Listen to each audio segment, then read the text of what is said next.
Hey, and welcome back to more informational writing. The last 2 weeks we talked about frogs. We focused on the life cycle in particular. If you guys can remember that, a little tidbit here, right? A little refresher. That was the book that we read last week, in the last 2 weeks actually. How did frogs start by being laid as an egg? And then the eggs hatch into tadpoles, and then the tadpoles turn into frogs, um, which is pretty cool. And then we talked about what do frogs do and some of the cool things about frogs. Frogs live in habitats. What is a habitat? That's an interesting question. What is a habitat? What is it? What do you think that means? Okay. All right. I'll take your word for it that you are answering my question. So I appreciate that. And so we're going to read another book about animals in their habitats. That's actually the title of the book. And what I want you to focus on is that this is actually more nonfiction writing that we're going to do. It's nonfiction, so it's factual. There's a lot of facts in it, and that's what we're going to focus on, getting those facts and finding out what the main idea of these pieces are. So let me go ahead and share my screen for this book. And I am going to actually have the person read it to you. So here we go. Animals in their habitats.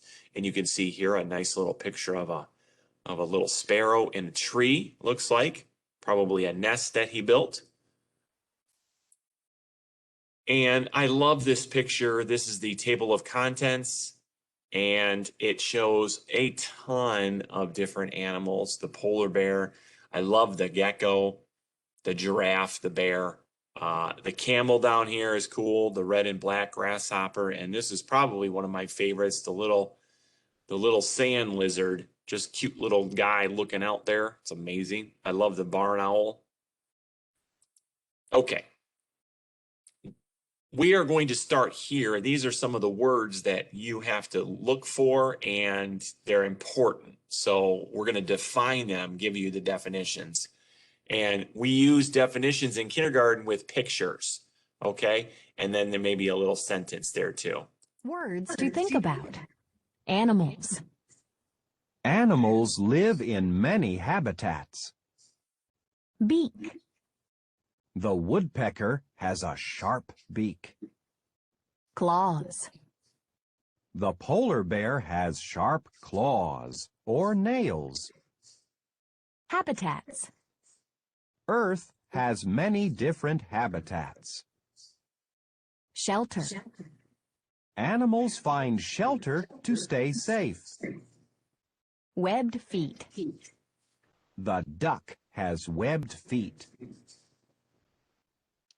Shelter is a very big one that we'll talk about. And the reason that animals pick certain habitats is because they have shelter there. We have shelter. Most of us live in some sort of house or apartment or townhouse or condo or whatever it is, but it has four walls and a roof, keeps us dry, and that is our shelter. Okay, so animals have shelter as well. Introduction. Animals live in habitats all over the world.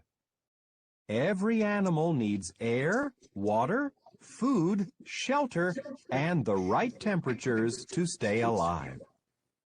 Some animals have adapted or changed to stay alive. This book shows how some animals have adapted to survive in their habitats.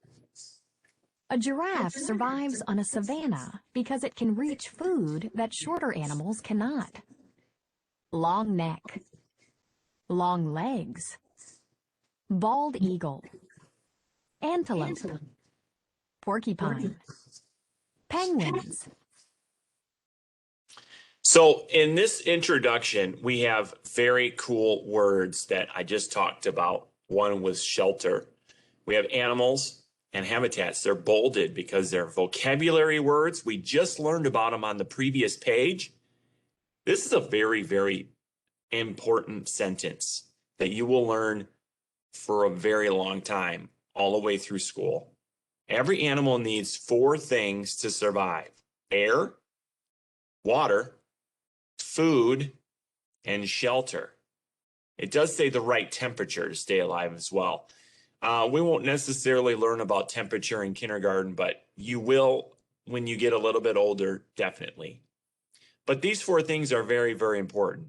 Our bodies need water and food in order to survive. We also need to breathe, so we need air, and we do need shelter to stay alive and to survive. So this is a very important sentence. Let's take a look at chapter 1. This is a specific habitat. This is where we start our writing. Chapter 1. Animals live in ponds. A pond is a habitat with water. Ducks swim around ponds to get the things they need. Webbed feet help ducks push through the water faster and swim better. You would be a faster swimmer if you had webbed feet. Feathers help ducks stay warm in cold water. Feathers, webbed feet. So here we go with chapter 1, and this is a specific habitat. So I'm going to stop sharing my screen and show you what I wrote. So just like we did with the frog, I'm going to label chapter 1 all the way up top, right here. I drew a picture of the pond. Now, I colored my ducks yellow, but really only ducklings or gooselings are yellow, the babies.